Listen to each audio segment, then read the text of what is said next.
Nós começaremos agora às 9h04, iremos até 9h40, 9h50, pode ser? Então, nós gostaríamos que o senhor apresentasse a sua pesquisa aqui para essa turma do mestrado profissional, do SEDES, e agradeço muitíssimo a gentileza de ter aceitado o nosso convite. Muito obrigado. Bom dia, primeiramente, todos e todas. É uma incrível, assim, satisfação tremenda estar aqui. Assim, além de participar do SEDES, eu participei já algumas vezes, há alguns anos, né? Acho que esse curso é super interessante, né? Um dos mestrados profissionais mais bem considerados, né?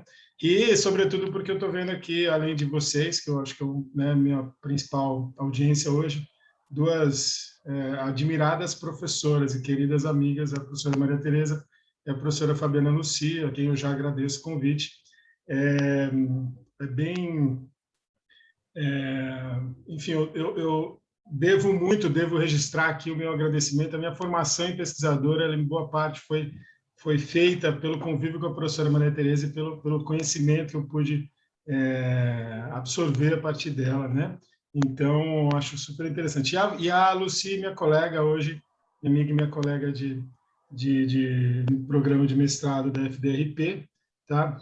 Dou também para a Valéria. Valéria, não tinha te visto aí, agora estou te vendo, uma satisfação também. E para todos vocês, eu acho que a gente não se conhece ainda pessoalmente, tá? Espero fazer uma fala curta sobre gestão, na verdade, sobre gestão e jurisdição. Eu trabalho um pouco essa dualidade já faz algum tempo, né? E trago alguns questionamentos relacionados. Eu entendo essas duas, são duas racionalidades, né?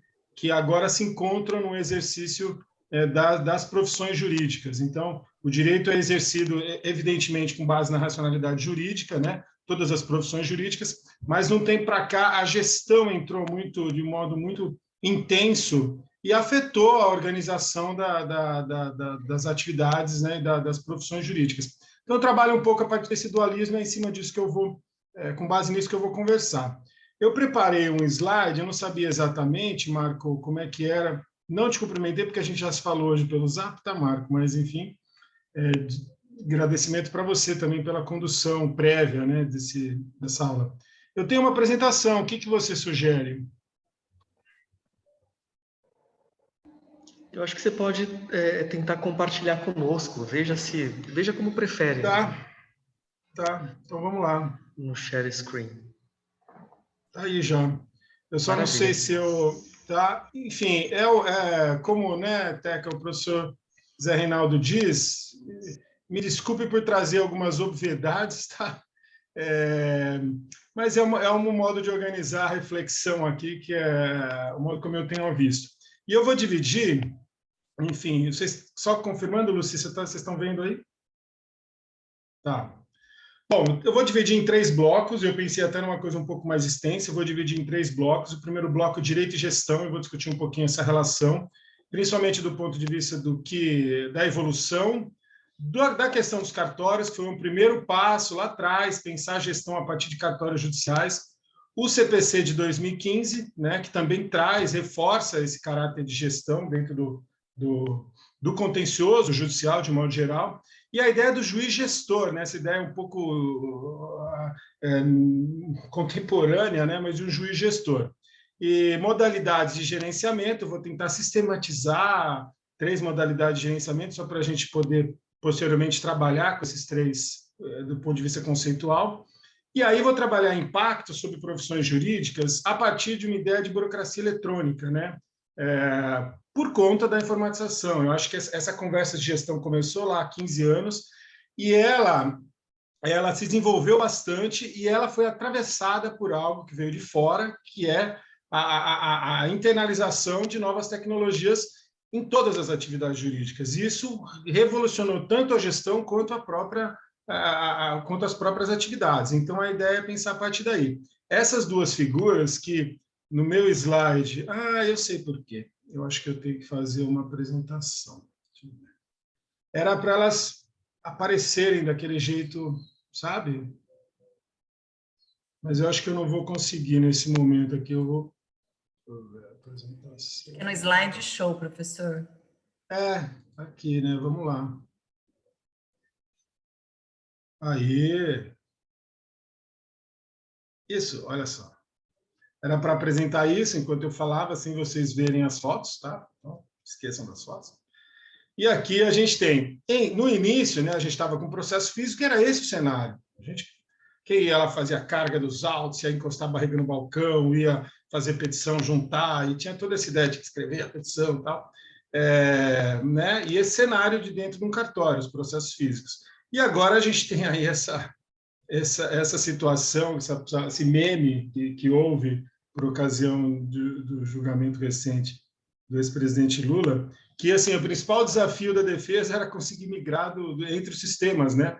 Do sistema do IPROC, que é do TRF4, para o sistema do PJE. Quer dizer, o desafio não era exatamente um desafio de recorrer, ou enfim, ou executar a decisão, ou entender qual a estabilidade dela, mas era uma coisa operacional do sistema. Como é que eu vou migrar de um sistema lá que é utilizado no TRF4 para um sistema que é utilizado no TRF1, né? 2 sistemas. Então, enfim, porque a história da informatização afeta a gestão e afeta as atividades envolvidas por juízes, advogados, promotores, defensores e vários. As questões que orientam essa reflexão basicamente são as seguintes, do modo como eu as enxerguei aqui. Primeiro, há uma aproximação entre essas áreas, evidente que há, vamos entender como é, quais as consequências para as profissões jurídicas, é uma outra reflexão importante para se pensar. A professora Fabiana Lucial, uma estudiosa das profissões jurídicas, assim como a professora Maria Tereza. Aí vem a pergunta, né? Os juristas detêm racionalidade gerencial, né? Qual o grau de habilidade, de capacidade, de aptidão para exercer essa racionalidade gerencial? E aí abre-se 2 possibilidades, né? 3, na verdade. Ele não detém, não exerce racionalidade de gestão alguma. Ele detém capacidade gerencial porque teve formação e exerce a gestão, e ele não detém capacidade e exerce a gestão, né? E aí fica uma gestão subótima, como se gosta de falar na área, né? Uma gestão que não é exatamente a melhor delas, e aí é que pode acontecer algum tipo de desvio, no sentido de, como se diz, jogar o bebê com a água do banho, né? Ao invés de você melhorar o serviço de justiça, ou as atividades, você acaba criando um cenário pior do que era até então, né? Nunca é demais lembrar que nada é tão ruim, né, que não possa ficar pior. E aí uma pergunta de fundo que é, enfim, uma vez que a racionalidade gerencial foi internalizada no direito, ela deve prevalecer a racionalidade jurídica? Como é que eu trabalho essas duas? Como é que eu compatibilizo, afinal de contas, né? Existe uma premissa para trabalhar com isso, que é uma premissa até que eu tomo emprestado de uma fala antiga da professora Maria Tereza, que é assim, a jurisdição, né? A gente vê, quem se formou em direito aprende lá no Teoria Geral do Processo que jurisdição é poder, função e atividade, né? Mas ela ao ser uma mais outra, isso vai afetar no desenho todo e no desempenho dessa atividade. Então, afinal de contas, ela é um poder ou ela é um serviço? Ela é mais um poder ou ela é mais um serviço? Se ela é mais um poder, eu preciso de regras para conter o poder, essa é a ideia.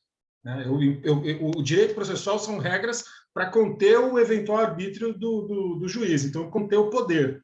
Agora, se eu entendo como serviço, eu estou atrás de resultados, a meta é resultados. E aí, eventualmente, ao ir atrás de resultados, isso é muito atual, a gente acaba flexibilizando, adaptando as regras. E aí precisa ver o que a gente consegue daí, se a gente enfim, o que é mais interessante, como é que a gente faz o balanço entre conseguir resultados e manter assim as regras, e nem tanto as regras pelas regras, mas a função das regras, né? O que as regras visam proteger. A gente não é exatamente uma ideia formalista pura, mas é um pouco a ideia que está por trás das regras, né? Especialmente as regras de forma, né? Aí eu começo a me aproximar das duas, né? Gestão e jurisdição. Assim, eu olho para as duas e penso, as duas são técnicas, afinal de contas, né? São direito ou julgar ou advogar é um instrumental, uma atividade de natureza técnica, e a gestão também é técnica, né? Uma delas eu uso para decidir conflitos, a jurisdição, né? Ou a advocacia, né? Para resolver conflitos, para administrar conflitos. E a outra eu uso para organizar de modo geral, é um outro tipo de administração, não é exatamente de conflitos.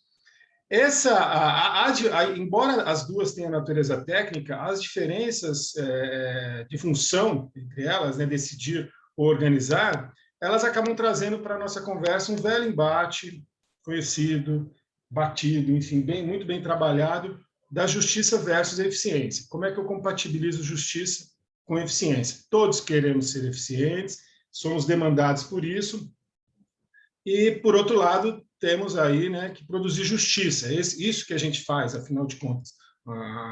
O direito e as atividades jurídicas todas, elas estão em volta de uma ideia de produção de justiça. É isso que é o fim, exatamente. Com eficiência, evidentemente, mas é preciso manter a justiça.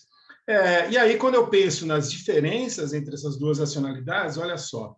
Um é justiça, o outro é eficiência. Um é regras, o outro são resultados.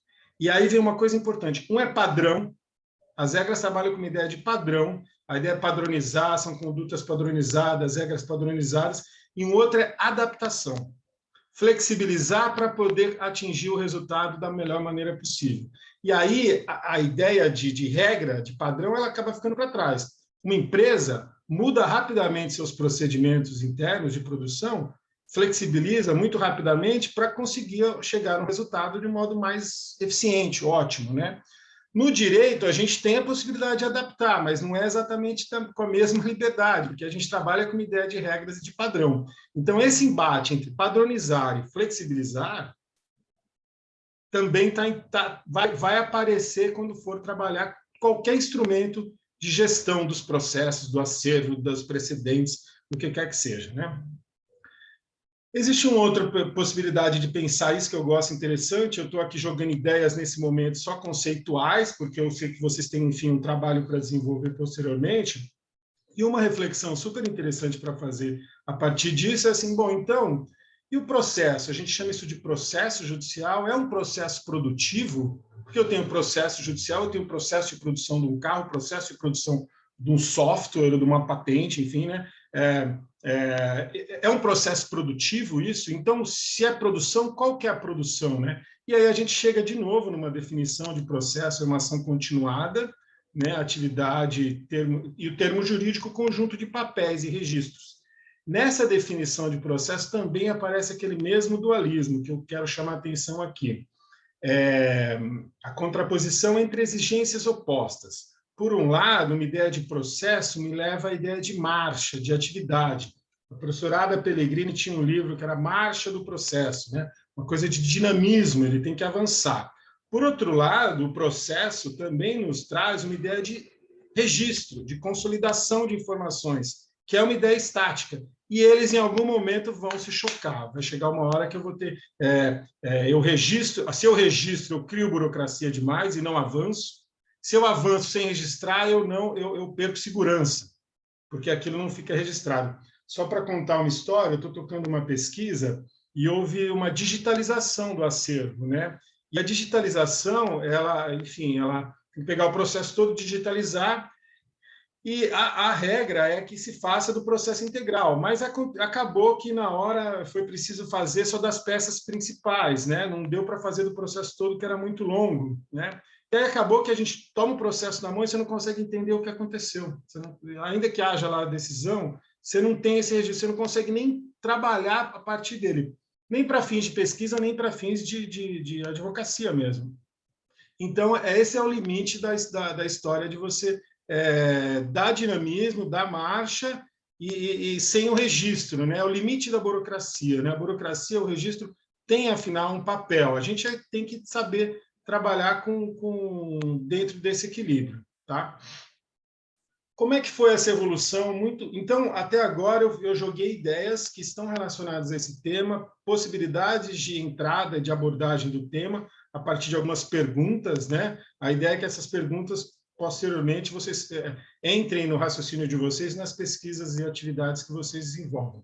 Mas se a gente for parar para observar no Brasil como essa aproximação aconteceu, eu posso criar aqui uma sequência temporal desde a década de 90, que é muito nítido de se ver a evolução e a aproximação. Então, na década de 90, o discurso era um discurso assim, o tempo do direito não acompanha o tempo do mercado. O tempo da economia é muito mais intenso, né? O professor Faria que gostava de dizer isso, né? Então, aparecem lá os discursos de eficiência, de segurança, de previsibilidade, para aproximar ou para reduzir a distância entre o tempo do mercado e o tempo do direito, né? Toda a linha de Law and Economics, que se desenvolveu muito fortemente nesse ano e se tornou influente sobre o direito, né? Aí, em 94, a gente já começa a ter uma série de reformas do CPC antigo que visavam propriamente celeridade. Se a gente lembrar a tutela antecipada, a tutela específica, todas atrás de rapidez e resultados. São elementos de gestão, né? Em 2000, a gente tem a reforma do judiciário, principalmente com a ideia de súmula vinculante. Não só, né, na verdade, o CNJ, que é um órgão de gestão, né, prioritariamente de gestão, então um órgão de cúpula do Poder Judiciário para organizar o Judiciário, que é recado mais evidente da importância da gestão do que esse, né? E a ideia de súmula vinculante, que traz a coisa da previsibilidade, da segurança, que são fatores, de novo, ligados à racionalidade gerencial, né? A partir de 2005, a gente começa finalmente a produzir dados sobre a justiça de modo mais sistematizado, né? E âmbito nacional, que é o Justiça em Números, e aí a gente segue uma sequência que vai dar aqui no CPC em 2015, na Lei de Mediação. E essa sequência passa por um momento que eu acho super importante também, que na minha maneira de ver mudou o judiciário e também, por consequência, as atividades jurídicas ligadas ao judiciário, que é um modelo de gestão implementado pelo Conselho Nacional de Justiça, que é um modelo de gestão por metas de produtividade quantitativa.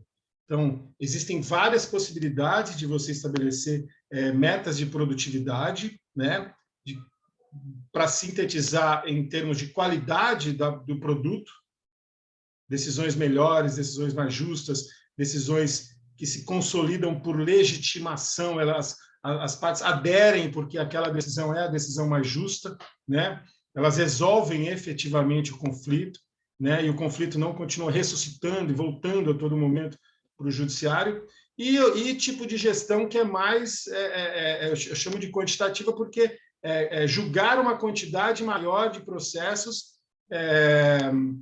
focando exclusivamente na quantidade. Então, eu tenho um giro maior, reduzir o acervo.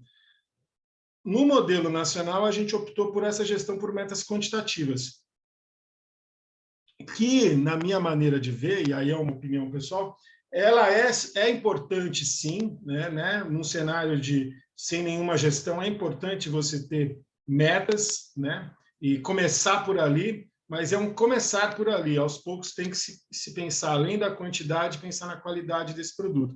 Então, é isso que em 2009 aconteceu metas, e aí, na sequência, vem o CPC, que traz tudo isso. Isso que é importante. Para quem trabalha no contencioso e quer interpretar, enfim, opera com CPC, e a lei de mediação também, eles trazem tudo isso desde a década de 90, todas essas premissas de gestão para dentro do CPC. Ainda que o CPC tenha dispositivos específicos de gerenciamento, a racionalidade gerencial está dentro do CPC e dentro das atividades jurídicas. É isso que se tem que pensar. Não é uma análise a partir de um instrumento específico, né? Mas é a partir da ideia toda. Hoje em dia, advogar, julgar, né, defender, tem muito mais de gerir do que havia 10, 15 anos atrás, né? E é isso que a gente tem que pensar.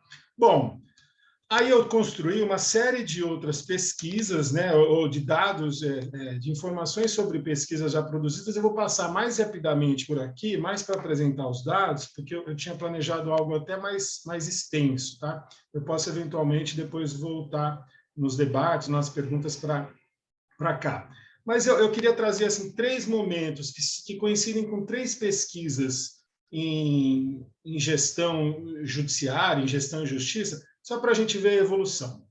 Uma delas é uma pesquisa em cartórios judiciais em 2006, né? Realizada com a Secretaria de Reforma do Judiciário, do Ministério da Justiça, e apoio do CBPEG, lá estava a professora Maria Tereza, né? Ela analisou cartórios judiciais, fez uma série de descobertas dos cartórios que revelaram, né, o que é a burocracia judiciária. Entre elas, enfim, eu destacaria rapidamente a importância das relações pessoais. Tinha uma coisa muito de juiz bom é juiz gente boa, né? Então, tinha uma pergunta lá, o juiz é melhor um juiz competente, capaz, né, eficiente, a gente diria, ou um juiz gente boa, né? E segundo lá, era um estudo de caso, era bem limitado, mas a resposta do juiz gente boa, o juiz que tem bom relacionamento, impressionou. O que revelou para a gente a importância dessa dimensão relacional dentro da burocracia judiciária. Essa dimensão relacional não desaparece, ainda que você torne a coisa mais eficiente, ainda que você... Esse é o meu recado. Ainda que se crie processo eletrônico e as pessoas desapareçam do balcão, essa dimensão relacional não vai desaparecer, porque ela compõe a própria essência, né, do que é uma atividade jurídica, né? Então, e isso aparece muito aqui. Trabalhar a gestão, então, eu preciso trabalhar essa dimensão relacional da gestão da justiça. Existia um outro dado que eu achava importante ali, né, que era uma pergunta para os servidores, que era assim: o que é importante fazer, né, dentre as atividades que você faz, o que é mais importante? E, na ocasião, o processo era físico, assim, 38% dos respondentes disseram que o mais importante era fazer aquela juntada de petições, que é algo absolutamente operacional, né, braçal, quase, né? Então, mas é a ideia de que a minha atividade é importante por uma questão de burocrática, no sentido operacional, meramente operacional do termo, né? Então, o importante é fazer juntada. O contingente todo de servidores trabalha um pouco com isso, assim. Aquilo ali não é exatamente um conflito a ser resolvido.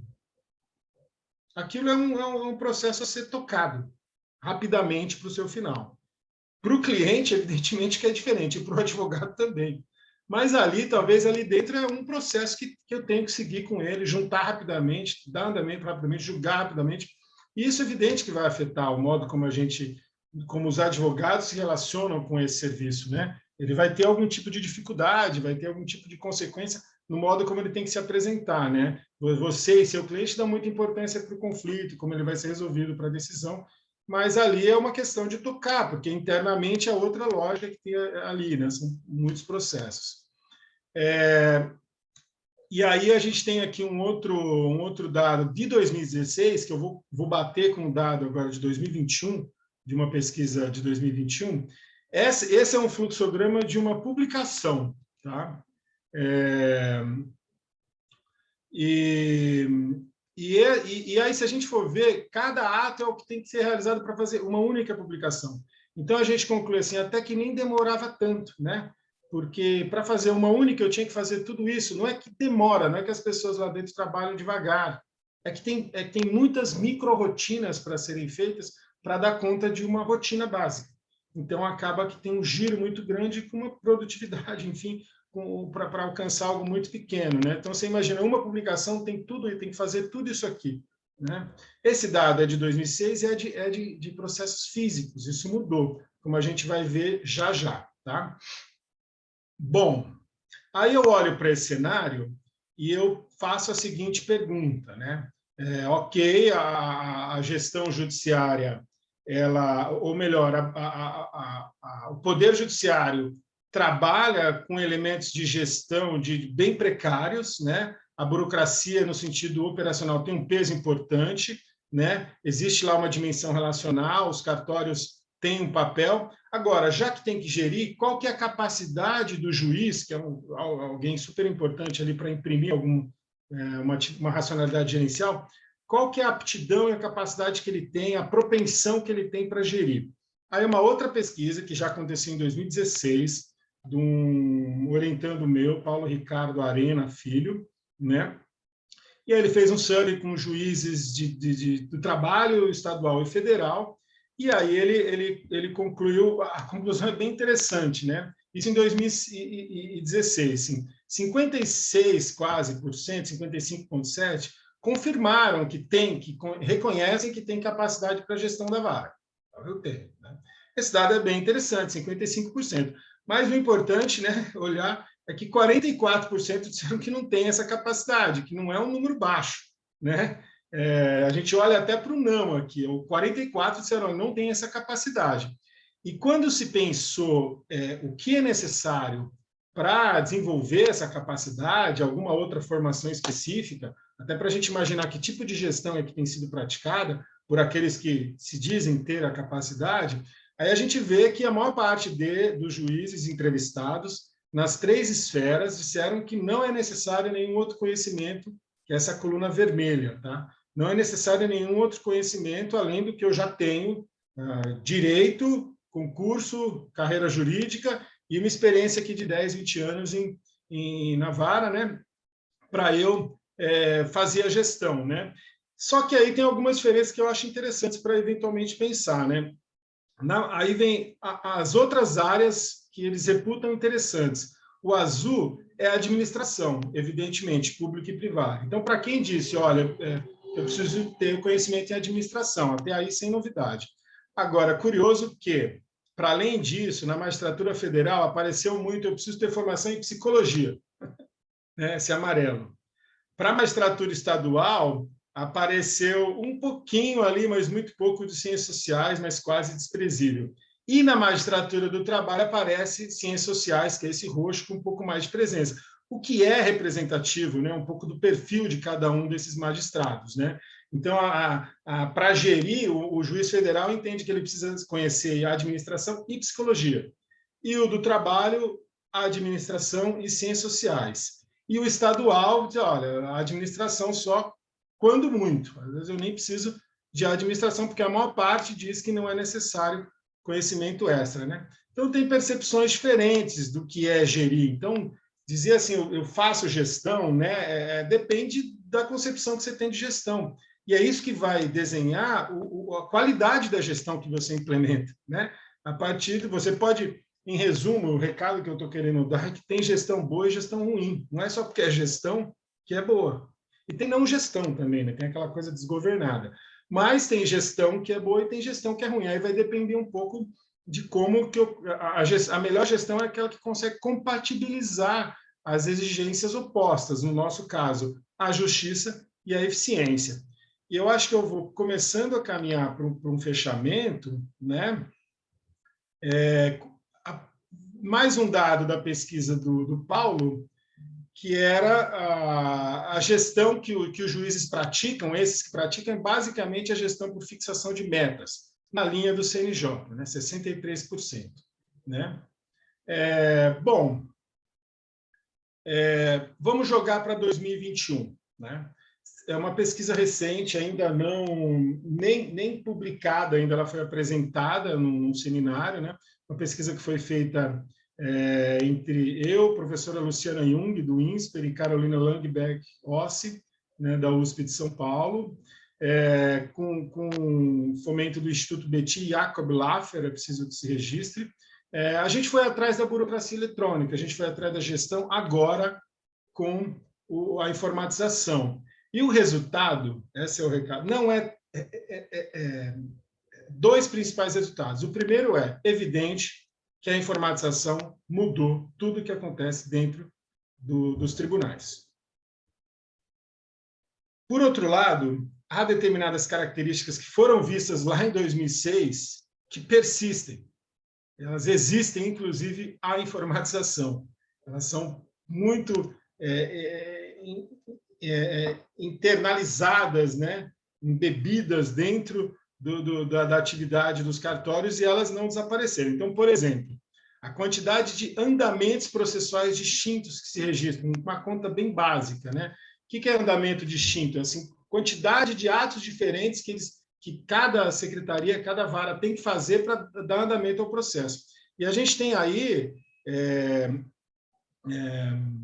uma quantidade de mais de 1.000 em alguns casos, beirando aí quase 1.000 no TRF3, né?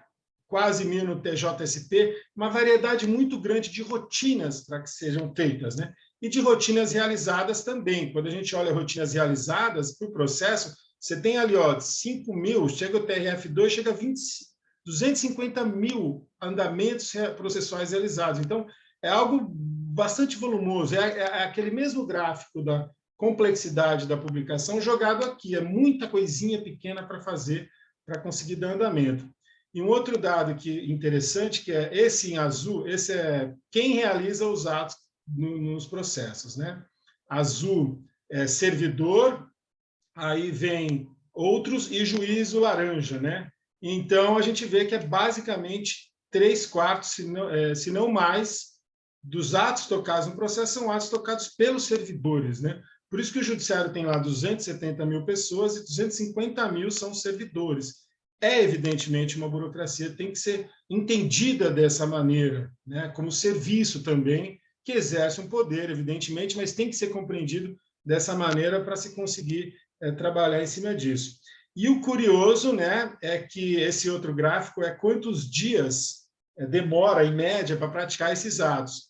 E a maior parte, a maciça maior parte dos atos, das rotinas de cartório, são praticadas em 0 dia. Zero dia. Então, entrou, registrou aquilo no sistema e devolveu. Então, é aquela história, até que não demora tanto. É feito no mesmo dia. A questão é que são muitos para se fazer. Então, isso acaba gerando uma lentidão, uma demora, enfim, tudo que a gente já conhece, né? Então, eu acho que a informatização ajudou aqui. Ela reduziu o tempo de prática dos atos para 0 dia. Agora, a gente vai ter que começar a medir, viu, Tecno, sim, em minutos, né? Porque a gente venceu a barreira do dia, não é mais em dias. Então, jogou para 0 dia, mas a questão é que são muitos ainda. E aí é uma outra pergunta para se fazer, assim, para a organização da justiça, para as normas técnicas, né, como é que elas são feitas, para o direito processual, será que tem muito ato processual em cada procedimento, rito ordinário, enfim. Aí é outro tipo de pergunta que você tem que fazer, mas lá dentro a coisa é feita no mesmo dia, é isso que tem que pensar.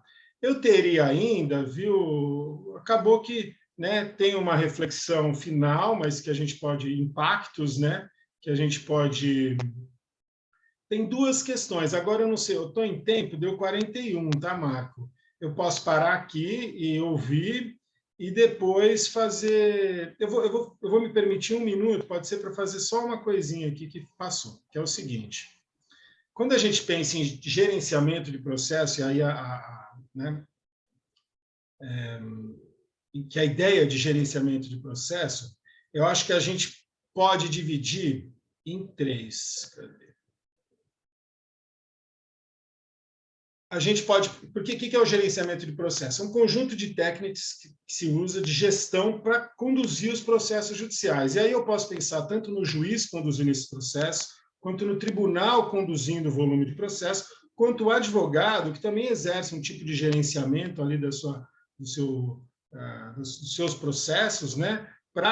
E ele implementa a gestão no andamento, na sua atividade essencial, né? No caso de contencioso. E aí eu vou organizar em 3 tipos, só para a gente posteriormente começar a pensar. Então, não há um tipo só. Um dos tipos de gerenciamento é o gerenciamento do acervo.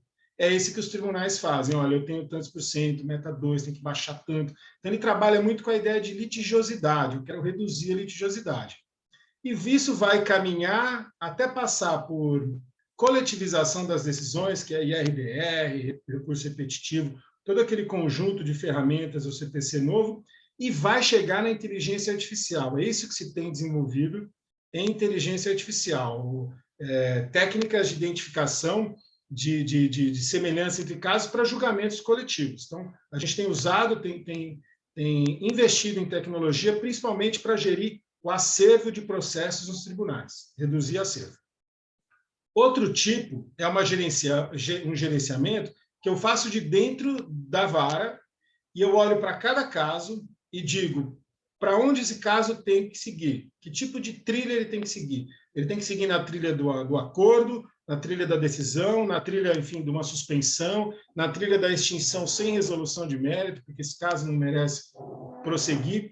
Esse é um gerenciamento que o juiz faz. A Valéria vai vai explicar muito melhor do que eu aqui como é que é feito esse gerenciamento.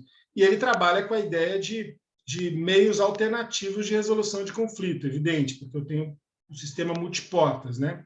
E flexibiliza os procedimentos, né? Eu flexibilizo aquilo que está dito no CPC para eu poder adotar. E algo que acabou se tornando muito recorrente, né? Uma prática usual, a partir dessa ideia de triagem e gerenciamento dos casos, é a história de ter modelos de decisão, padrões de encaminhamento e modelo de decisão. A partir disso, se eu coloquei numa trilha, já tem modelo de decisão para aquele caso pronto. Aqui alguém vai lá elaborar, está pronto, é só eu aloco em um dos casos, né? Então, é uma coisa muito padronizada nesse sentido. E o último, né, que eu considero também uma ideia de gestão e gerenciamento, que aí é gerenciamento dos recursos humanos, materiais e tecnológicos, que aí quem faz é o gestor do tribunal, né? Tem uma questão aí, a gente não tem a figura do gestor judicial, é até uma outra discussão para se ter, se precisa ou não, de um gestor profissional, né? Mas os tribunais avançaram muito na ideia de gestão para a própria administração. Então, começa com a ideia de gerir o cartório, mas vai a partir daí. E chega um momento, e os tribunais têm avançado nisso, de uso de recursos tecnológicos para esse tipo de gestão. Então, tem uma experiência super interessante no TRF3, né, aqui de São Paulo, né, que é um laboratório de inovação que monta uma série de plataformas de BI, né, de Business Intelligence, para fazer a gestão desde os contratos, dos prédios, das permutas entre os servidores. Então, aquela ideia, e com isso, o que aconteceu? Isso é interessante, Teca. As equipes de TI dos tribunais, elas têm tido uma presença, tanto física quanto de decisão nos tribunais, né? Claro que elas não decidem, mas elas têm instrumentalizado as decisões das cúpulas dos tribunais. Então, TJ de São Paulo, por exemplo, tem um prédio inteiro ali que é TI, né? E isso é algo que não acontecia anteriormente. Então, ou seja, o gerenciamento pode passar por essas três possibilidades, ele pode entrar pelas três. Tá bom? Eu acho que eu fico por aqui, já deu um tempo, e fico aberto para algum debate, eventualmente eu aprofundo algum ponto que tenha ficado um pouco mais corrido. Eu achei que fosse um pouco mais de tempo, acabei preparando uma exposição maior, corri com ela um pouquinho aqui, eu espero que isso não tenha comprometido a clareza e a compreensão de vocês. Obrigado.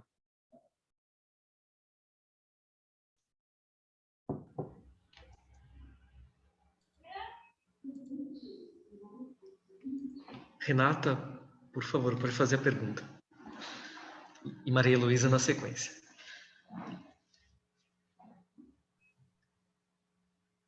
Renata, acho que seu microfone está no mudo. Consegui? Dá para ouvir? Bom dia, professor Paulo. Foi citado o dilema, né, entre eficiência e uma segurança, uma qualidade, quantidade versus qualidade no julgamento dos processos. Eu comentei com alguns colegas de Santa Catarina que haviam mencionado uma pesquisa, mas eu não consegui chegar a ela, eu só ouvi menção a essa pesquisa, porque eu desabafava com ele dizendo... eu tenho uma vara com 10 mil processos cíveis, que é uma coisa absurda, a gestão disso é louca. Então, vários processos ficavam ali aguardando para julgar, eu tinha uma ordem de julgamento, e às vezes o advogado vinha conversar comigo, está lá, está aguardando, já faz 2 meses, e eu sempre dizia, olha, eu tenho um tempo aqui, uma capacidade para eu dar certas decisões, e vai levar, sei lá, vai levar em 1 mês, 2 meses. Você quer que eu tire isso aqui do meu acervo e mande para um juiz externo, porque a gente tinha essa possibilidade, né? E foi muito curioso, porque isso tinha um atraso acumulado, isso durou 1 ano, 1 ano e meio com esse atraso, e dos, não sei, 50, 60 advogados que vieram reclamar do atraso, nenhum quis que eu tirasse da fila e mandasse para um juiz externo.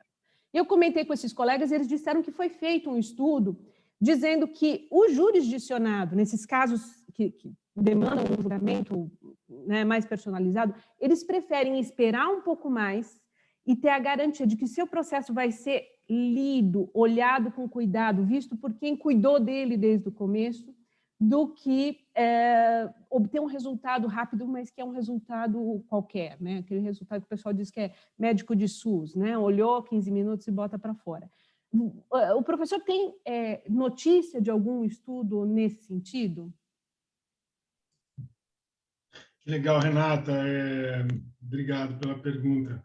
Eu fiz aqui o comentário, a virose, né? Você vai ao médico e fala, ó, tem virose. Virose é a recomendação padrão. Na verdade, Renata, muito interessante o que você diz. Eu estudo gestão tentando entender e relacionar com o acesso à justiça. Eu trabalho assim, eu acho que a gestão tem o potencial de ampliar acesso à justiça, evidente, né? Desde que seja uma boa gestão. E um dos elementos de acesso, estou dizendo isso para dar minha resposta, um dos elementos hoje, um dos componentes do que se entende por acesso à justiça, que não é o da rapidez exclusivamente, é aquela satisfação do usuário, é o resultado da experiência da pessoa com a justiça. Então, depois ela ter tido a experiência, o que ela percebeu ali, né? Como é que ela sente, né? Então, tem uma série de pesquisas nesse sentido, e uma delas interessante no Brasil, tem uma série de pesquisas fora, mas no Brasil tem um índice de confiança na justiça da Fundação Getúlio Vargas em São Paulo, parou de ser feito, mas recomendo, né, o acesso. Agora, o que tem por trás dessa ideia de satisfação? Uma ideia de justiça procedimental, o termo usado na teoria é justiça procedimental. As pessoas gostam de ser ouvidas no processo. Aí perguntou para uma pesquisa internacional, né, uma pesquisa de um professor, salvo engano, norte-americano. Ele pergunta para as pessoas assim: como o que você acha? Você está satisfeito com o seu caso? E aí cruza essa resposta com o fato da pessoa ter ganho ou não. E aí, mesmo as pessoas que perderam, elas estão satisfeitas com os resultados desde que elas tenham sido ouvidas. Então, tem um elemento aí de satisfação a partir de ter sido ouvida, de ter tido o tal do seu dia na corte. Então, não é só o resultado, ganhei ou perdi. Às vezes ela é ouvida e fala, olha, perdi, enfim, lutei, fui ouvido, argumentei e perdi. Então, este é um componente da justiça, do que as pessoas entendem por justiça. Não é só o ser rápido e receber uma decisão, né, qualquer. Então, o que você está dizendo faz sentido. Os estudos que eu conheço são ainda nesse nível mais conceitual, teórico, mas eu acho que você consegue fazer um arranjo entre essas pesquisas que eu mencionei para sustentar isso. Não tem nenhum muito específico. Está aí para ser feito, inclusive. Eu acho interessante. A Lucy trabalha bem isso, né, Lucy? Se eu não estou enganado, né? Então, pode até... Muito obrigada. Heloísa. Bom dia, professor. Obrigada pela explanação. Bom dia, aqui presente, colegas. E Marco. Professor, ao ler o livro do senhor que eu conheci aqui já por uma menção de uma das aulas da professora Lucy, eu fiquei com dois sentimentos. Eu tenho 18 anos de magistratura. Se eu ficaria deprimida ou se eu ficaria muito feliz que eu ainda tenho solução, porque eu tenho ainda um bom tempo pela frente. Porque, assim, ainda conversei muito com a Valéria, que é minha cara colega. Quando você lê que houve um estudo em 2 varas do Tribunal de São Paulo, que é o nosso, em 2004, e por que nós não soubemos lá na escolinha da magistratura que a gente poderia fazer diferente, isso é algo que assim, me balançou bastante, porque a gente sofre muito quem está do lado de cá, os juízes, para tentar ser melhor do que nós podemos ser diante de um número expressivo de feitos. Né? Eu fiquei muitos anos no Inicial, e aí você tem 11 mil processos misturando todas as competências na sua mão, é impossível você ser bom. Né? Conforme você vai caminhando na carreira, você vai se especializando, você tem um pouquinho mais de chance, mas se você tivesse aprendido determinadas coisas, teria sido mais fácil. Mas, enfim, não vou ficar deprimida, porque eu ainda tenho bastante tempo para melhorar, mas eu gostaria muito de ver, e se fosse possível, já que nós temos um CNJ já desde 2005, por que nós não temos mais divulgação das possibilidades, né? Ainda que, conversando com a Valéria, a gente tenha tido muitas evoluções administrativas. Mas a pergunta é, além de tudo isso que eu adorei o livro, eu vi que o senhor escreveu em 2010, que foi o doutorado, e fez com base, inclusive, ainda não estamos no Código atual de Processo Civil, mas o senhor termina, em função de todos os estudos dos Estados Unidos e da Inglaterra, dando a impressão, pelo menos a mim, que a solução talvez fosse um realismo, uma common law, porque nós temos a Constituição como ela é amarrada, a questão toda nossa. Foi isso que eu entendi? Ou nós temos alguma outra solução juntando tudo isso, além da falta de gestão, que nós estamos aprendendo gradativamente? Ô, Maria Heloísa, muito obrigado pela sua pergunta e pela leitura atenta que você fez do livro. Não fique desesperada, não, porque eu acho que tem uma evolução muito grande nesse percurso todo, né? E o que a gente acaba pensando e revelando aqui é que a evolução ela evolui, melhora em alguns aspectos, tem outros que têm que ser trabalhados, e isso é muito natural. A ideia é a gente ter conhecimento a respeito do que acontece, né? Não exatamente para fazer crítica, nem para gerar um desespero, né? Mas para a gente poder conhecer e, a partir do conhecimento, ter aquela tranquilidade de saber para onde correr, né? A gente tem visto muito claramente que ter essa tranquilidade para entender o problema e saber para onde correr faz uma falta danada, né? Então, não se desespere, não. A conclusão não é exatamente essa de common law, não. A conclusão, né, é que existe, que a gestão é uma racionalidade, ela não é só uma técnica, não é uma receita de bolo que eu vou lá, implemento e vai dar um resultado esperado, porque ela é um pouco mais complexa do que aquilo. A receita que foi implementada lá fora, quando ela entra aqui, ela tem que ser entendida dentro do que os estudos em administração chamam de cultura organizacional. É um pouco o modo como a gente se organiza tradicionalmente, culturalmente. Tem uma parte da administração pública que estuda cultura organizacional. Então, a ideia era entender, a conclusão existe gestão case management nos Estados Unidos, na Inglaterra, na common law de modo geral. A gente foi introduzido numa ideia de gestão, agora a gente tem que entender essa racionalidade e montá-la de modo a corresponder às nossas características. E, a partir daí, aos poucos, calibrando. Então, a sua esperança faz todo sentido. Aos poucos, isso vai sendo calibrado. Como eu disse do CNJ, faz sentido no início um regime de metas.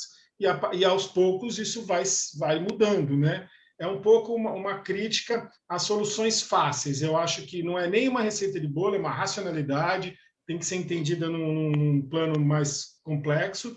E também não vai se resolver de uma hora para outra, como, sei lá, um CPC que vai, como dizia lá na ocasião, né, da discussão da ideia, vai resolver 70% dos processos, 50% dos processos. Isso não é assim, não existe mágica, né? Então, vamos entender como gestão e, a partir daí, operar. Mas eu acho que é esse o desafio que se coloca. E outra, né, a sua fala me lembrou, é trocar o pneu do carro com o carro andando, né? Porque ninguém teve essa formação. Então, né? Mas Muito obrigada, professor.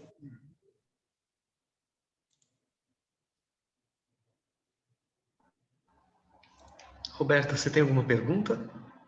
Roberta Tchê. O microfone, isso. Eu tenho. Bom dia para todos. Bom dia, professor, obrigada.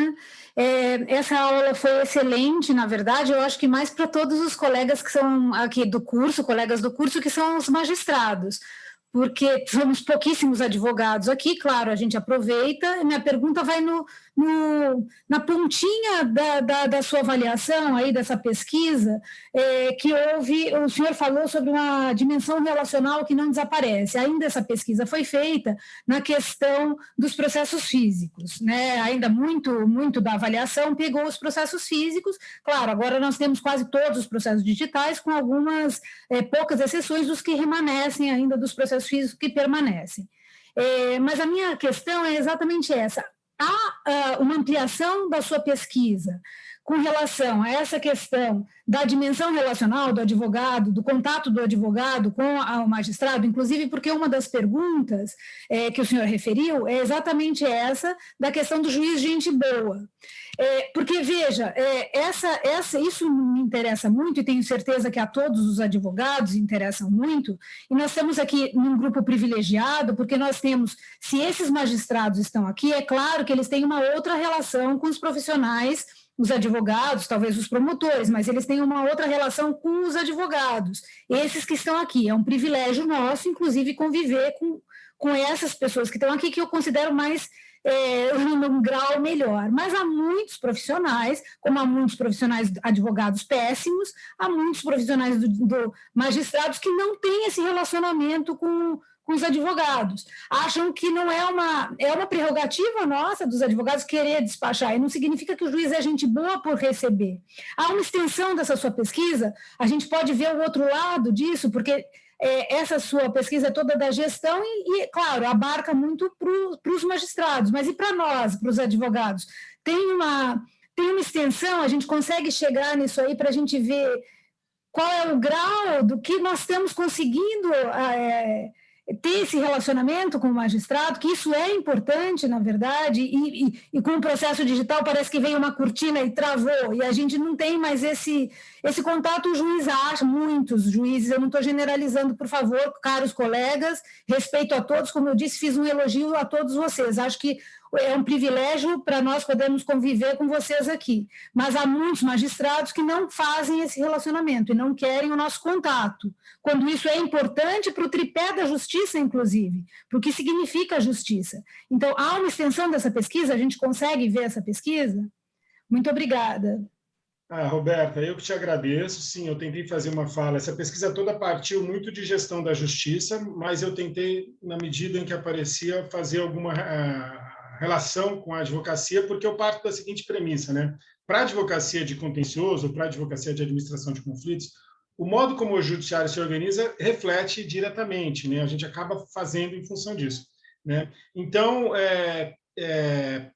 conforme o judiciário se organizar, vai ter um reflexo, sim, na advocacia. E um deles é esse em dimensão relacional. Eu vou te dar vou tentar responder de duas maneiras, uma mais prática e outra mais abstrata. Do ponto de vista mais prático, né, não tem nenhuma pesquisa, mas essa é a pergunta da vez, né? Para onde? Eu já fiz essa pergunta para a Lucy, para a Fabiana Lucy, numa conversa nossa, né, numa reunião, assim, para onde foi, onde vai, onde ela vai vazar essa necessidade de dimensão relacional, porque em algum lugar ela vaza. A minha brincadeira, e eu acho que aqui eu falo como acadêmico, com o respeito, né, para todos, é assim, aí às vezes vai aparecer no Twitter, nas manifestações, em outras arenas, né, que o juiz começa a se manifestar, porque a relação com o público não se dá mais no balcão, se dá de alguma outra maneira, né, porque precisa pensar, precisa investigar, isso está é bola da vez, onde vai parar? A minha hipótese é que ela não desaparece, porque ela é essencial. E aí precisa ver como ela vai se organizar, em que termos e como, né, como que o judiciário vai trabalhar com isso. Sem a relação com o advogado, é jogar o bebê com a água do banho, não tem como, ainda que se produza decisões muito rápidas, eu acho que isso não vai ter esse mesmo efeito. Porque, por outro lado, você vê movimentos no sentido contrário, né? A oralidade, a mediação, a ideia toda é aproximar com o juiz ou com o mediador, mas, enfim, ter lá a parte ou o advogado próximo para poder discutir. Então, isso vai acontecer de outra maneira. Enfim, mas está aí, não tem nada, mas é isso que tem que ser pensado. Outra pergunta interessante também, que deu para perceber na pesquisa de informatização, é que, por outro lado, uma parte da advocacia realmente independe ou seja, melhor dizendo, é afetada, é influenciado pelas mudanças na justiça, mas tem uma autonomia danada para se organizar. Então, quando a gente vai entrevistar os juízes e os tribunais sobre os sistemas informatizados, eles falam uma linguagem, o PJE, o ISAG, o contrato com a Microsoft, o IPROC e tal, essa conversa. Quando vai no escritório, essa conversa passa longe. Para eles é só aquilo que eu tenho que entrar. Eles vão comprar produtos, softwares privados, eles desenvolvem, eles têm mecanismos, recursos e sistemas muito mais sofisticados do que os dos tribunais. Então, por outro lado, eles acabam correndo por fora. Eles criam inteligência artificial para fazer petição, para rastrear precedentes. Então, isso tudo os escritórios têm. Então, a gente também tem que pensar um pouco o quão independente, relacionado, a advocacia é afetada pelo que acontece nos tribunais, por outro lado, ela consegue caminhar por fora. Então, ela desenvolve a sua própria gestão. Agora, sem dúvida, a dimensão relacional, a gente vai ter que pensar onde que ela vai acontecer. É uma pergunta, eu não tenho muito a esclarecer, não. Eu estou contigo e gostei muito de você ter sacado isso, porque é bem a bola da vez. Obrigada, professor. Professor Marco? Pois não. Posso falar? Doutora Márcia, por favor. Pois não. Professor Paulo, muito obrigada pelas suas palavras, pela sua palestra, mas eu gostaria de saber o seu posicionamento em relação à resistência da OAB em digitalizar os processos físicos. O Poder Judiciário tem solicitado já há muito tempo essa colaboração da advocacia na digitalização dos processos, que para a justiça seria essencial, como nós vimos acontecer agora. Quais processos andaram? Os digitais. O que foi possível nesse período? Os digitais. Não tivemos nem os feriados que todo mundo teve por causa dos processos digitais, que nos possibilitou o trabalho e possibilitou um trabalho interno excelente para nós, para poder fluir no nosso trabalho, né? E o provimento que está em vigor, não tivemos, no estado de São Paulo inteiro, nem 2.000 processos digitalizados, sendo que a maioria dos escritórios tem as peças já digitalizadas, porque é normal fazer o seu arquivo, né? Como o senhor mesmo falou, os escritórios vão se aperfeiçoando, compram softwares privados, enfim, e é isso que tem que ser mesmo para que eles se organizem, mas há uma resistência, não há essa colaboração. Para o Poder Judiciário, é muito oneroso fazer isso. Seria muito gasto. Por exemplo, nós temos, no nosso quadro, até a Vanessa trouxe uma informação, que nós temos 43.000 funcionários. Ontem eu conversei com o nosso corregedor, nós estamos em 39.000 funcionários só. De 45, que é o nosso quadro, nós estamos em 39.000, a Justiça Estadual. Então, há uma necessidade dessa colaboração, em benefício do próprio advogado, do próprio judicionado, né? Mas há essa resistência. A gente realmente não consegue compreender bem. O que eu tive conhecimento é que uma das divergências é que há obrigatoriedade de indexação de algumas peças, por exemplo, titular contestação de contestação, porque não dá para juntar como documento aquilo, a gente precisa saber onde estão as coisas. E eu não entendo o porquê dessa resistência, se há algum estudo ou se isso faz parte de algum estudo, essa colaboração que deve existir. Obrigado, Márcia, pela sua pergunta. Olha, eu não tenho conhecimento de nenhum estudo, eu acho que isso ainda está no âmbito muito dos arranjos interinstitucionais, eu acho que está no âmbito aí de negociações, de cooperação, né, entre os tribunais e as OABs, né, eu posso pensar claro. Nesse sentido. E o que eu consigo te dizer o que eu vejo. Por um lado, tem lá 3 dados para ajudarem aí a pensar, porque não tem nenhum muito específico, né? E isso ainda está no âmbito da discussão política, né? No bom sentido, interinstitucional, do que das pesquisas. O primeiro dado é que, de fato, uma vara, quando tem que digitalizar, ou um tribunal, ele tem que dedicar muito recurso a isso, tanto pessoas, quanto financeiro, quanto tempo também, né? Tem uma pesquisa acontecendo numa vara que a gente teve que recortar de novo, refazer o recorte de tempo, porque no período da digitalização a vara não conseguiu fazer muito mais coisa, né? Porque é muita gente e é um custo muito alto, né? A coisa, mesmo que se contrate uma empresa de fora, o custo é muito alto, tem que empacotar, deixar direitinho e organizadinho. Então, é de fato muito alto. Por outro lado, né? Aí tem outro dado que você levantou, que é a história dos registros, né? O processo eletrônico e toda a ideia de organizar isso eletronicamente, ele só vai fazer sentido, e aí, de novo, a professora Fabiana Lucini poderia explicar isso melhor do que eu vou explicar, mas a partir de uma boa catalogação, né, de assuntos, de dados, alimentar o sistema de uma maneira existe uma disputa sobre quem vai fazer isso, né? Porque ou a coisa chega pronta e o tribunal vai lá e faz esse preenchimento, ou o advogado faz, como foi jogado. O fato é que hoje esses dados são genéricos, como você falou, documentos. Isso não é bom. A gente que faz pesquisa percebe isso, porque chegar lá o dado está todo misturado numa única classe, e quem toca, quem conduz, acaba tendo uma visão equivocada. Então, essa é uma outra questão a ser definida. É melhor, né? E, por fim... Bom dia, pessoal.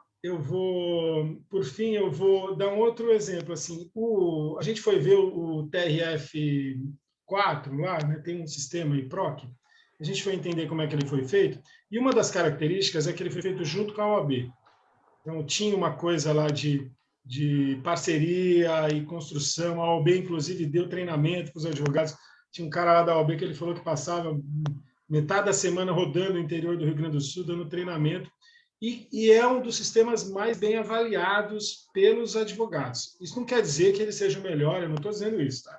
Eu estou dizendo que ali funcionou bem essa parceria e acabou que teve resultados. Então, são 3 dados para trazer para você que reforçam o que você me trouxe, na verdade, não vai muito além, mas dá 3 caminhos possíveis para pensar a partir daí, porque isso não está pensado ainda não. Você identificou muito bem um problema central, assim como a Renata, assim, é um problemão para se pensar. Obrigada. Doutora Valéria e doutora Renata, eu vou pedir que as duas façam a pergunta, aí o doutor Paulo já responde na sequência. Agradecemos a participação dele e seguimos com a tutoria. Pode ser? Façam as perguntas, por favor. Professor Paulo, na verdade é só um insight com relação à sua pesquisa e esse aspecto relacional. Se eu não me engano, em 1997 ou 1998, o então presidente do Conselho Federal de Medicina, o Dr. Roberto Dávila, ele conduziu uma pesquisa referente a erro médico, e ele descobriu o seguinte, que em casos em que houve processos de médicos por supostos erros médicos, né, que houve, na verdade não, em casos de erros médicos, ele avaliou todas as situações que poderiam configurar erro médico ou não, e quando o paciente sentia que havia sido ouvido, o índice de confiança aumentava e ele não processava o médico. E veja que como o nível de confiança no Poder Judiciário, talvez o índice de confiança do Poder Judiciário brasileiro corresponda aproximadamente a esse índice de satisfação por ter sido ouvido ou não, por ter sido atendido ou não. Então, eu acho que essa questão do aspecto relacional, que a Roberta, inclusive, trouxe, assim, é um aspecto extremamente relevante com relação à questão da confiança, que se torna muito, embora o juiz seja pintado como algo muito mais distante, na verdade, talvez a relação que ele tenha que estabelecer com as partes, até por meio de seus advogados, tenha que ser uma relação de confiança e uma relação de proximidade.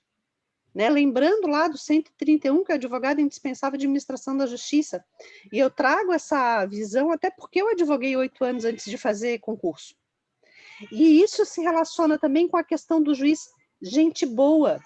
Não é uma questão de ser gente boa, é uma questão de estabelecer realmente um vínculo de confiança em direção à solução do processo, assim como o médico estabelece um vínculo de confiança com o paciente em direção à solução do problema dele. E ainda que o problema dele não venha a ser resolvido com a cura ou com uma cura satisfatória, em termos de confiança não existe um abalo significativo que redunde numa maior litigância dentro da experiência médica, né?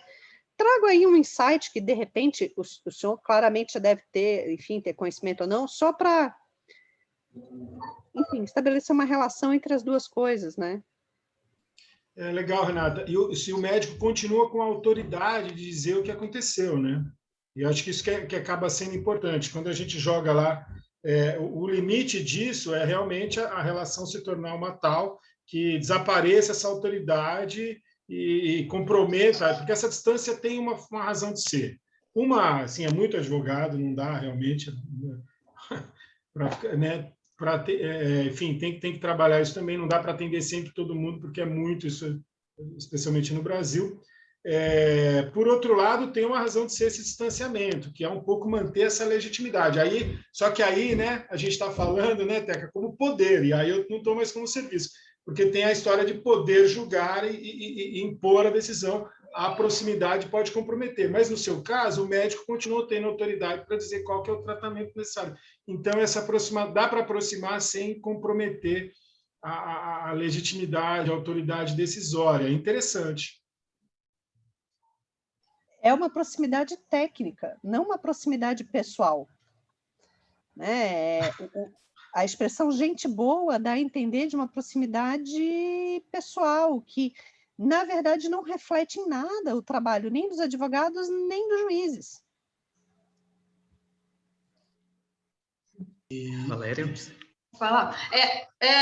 Não, então, bom dia a todos, né? Bom dia, Paulo, prazer ouvir você, né? Quanto tempo que a gente se conhece.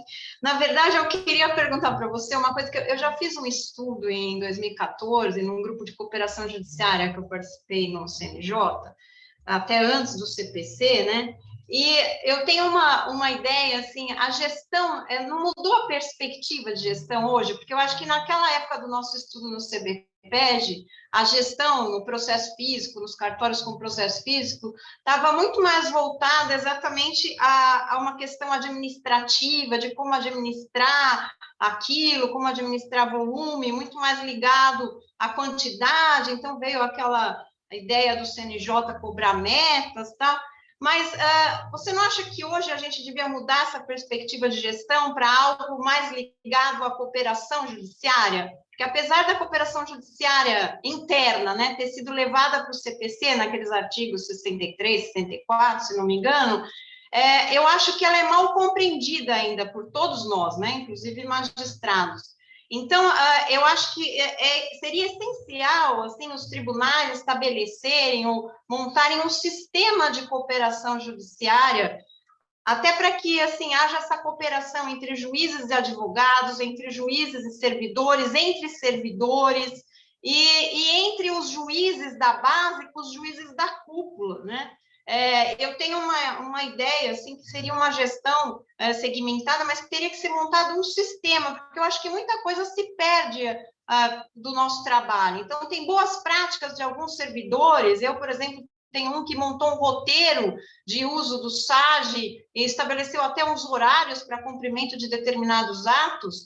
E quando isso foi replicado e foi entregue para os outros servidores, melhorou muito a qualidade do serviço e a produtividade do cartório. Então, eu acho que todos nós, né, inclusive nossos servidores e os próprios advogados, têm boas práticas que são perdidas, que a gente não troca, que a gente não conversa, a gente não se comunica. E essa cooperação judiciária interna tem também esse viés de uma cooperação jurídica, de uma cooperação jurisdicional entre os pares, né, que é muito mal compreendida. Então, não só uma cooperação judiciária externa, quer dizer, do juiz com o advogado, do juiz com a parte, mas uma cooperação interna mesmo, interna na corporis do próprio judiciário, que muito é perdido, né? Então, eu queria saber a sua opinião sobre isso, se a gestão hoje ela não teria que também ter essa atenção à cooperação judiciária.